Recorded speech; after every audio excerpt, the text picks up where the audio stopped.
Make it his life's work? Like, where did you see the transition?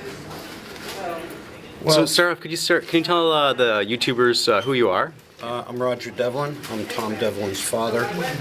And who's Tom Devlin? Well, Tom, Tom is a special makeup effects artist. He's based out of California.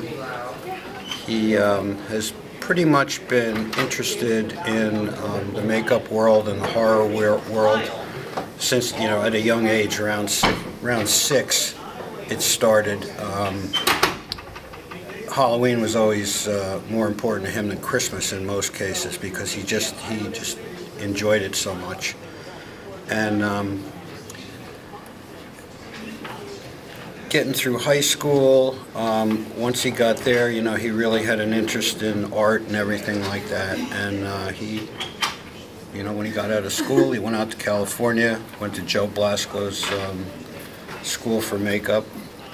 And right after he got out of school, he was picked up by a local shop, and he immediately started working on the X-Files. And I don't know how many seasons. I think he worked on the last couple of seasons of the X-Files, and he did a lot of major work on some of the bigger movies that were out there. I know he worked on Scorpion Kings, Seabiscuit. The rest of them escape me, but as he'll tell you, that he's doing his career kind of backwards. He came out of school, worked on a lot of major stuff, and then he decided that he'd go out on his own, start his own shop, and he basically, in the movie industry, he works on a lot of your micro-budget movies. He just enjoys that. He just finished up one movie for Charles Band, Eva Bong 3D, which is kind of a neat movie. Just debuted in Chicago a couple of weeks ago.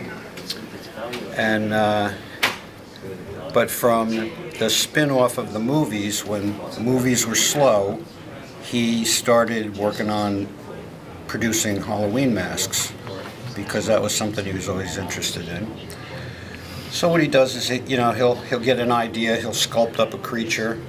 Then the next process is it goes to a mold, and then from there we just start producing masks off of that.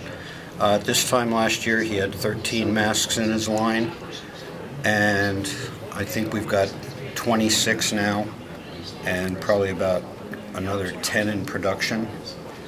And it's just exciting. He goes around to all these shows, and a lot of people are into the masks, so they buy them. He also does custom masks for a lot of the big haunts. So can you give us a funny story or like a story like where you're like, oh Jesus Tom, and in his life being his father, you've seen him grow up, for our YouTube video, something they can think of him for. As far as a Jesus Tom, well, there's so many things. I just can't think of anything, in particular that just stands out. Well, let's say you came home one day and you saw the house and you thought, oh Jesus.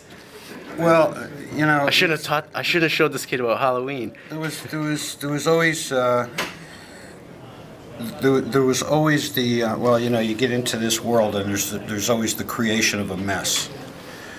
The thing that sticks out in my mind the most is I got a call from my wife one day, and she said, she goes, "You're not gonna believe this. I came home and I thought the dog had been injured real bad."